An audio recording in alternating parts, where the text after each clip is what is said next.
grew up on an acreage outside of Red Deer, Alberta, so skateboarding always involved a lot of building our own ramps and obstacles. So once we developed an interest in woodworking, utilizing skateboards as a material was sort of an obvious choice. When we started working with the skateboards, we were just using our own boards, and then when we started to need more, we were asking our friends, and then at that point, all our friends worked in the skate shops in town, so we started asking them to just save any of the broken ones that got left there.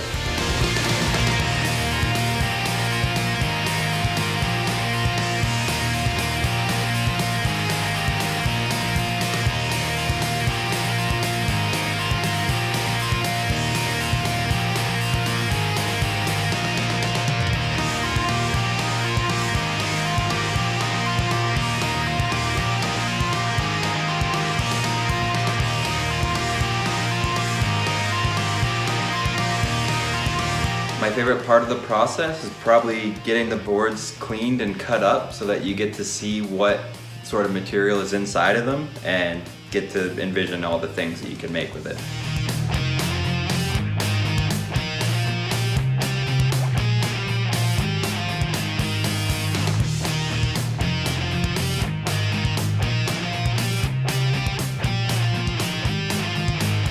It's really fun to see our own boards that we've skated go through our process and like knowing which of the 7 or 8 different items that one board goes into.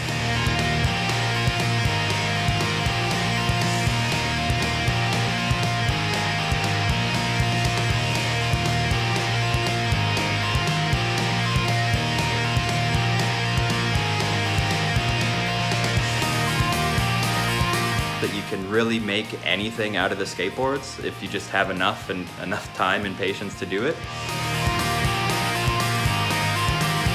Adrian and I both still do skateboard, but as we're getting older, the skateboarding is always getting a little bit harder, where the woodworking is getting easier, especially as we develop our skills and our tools.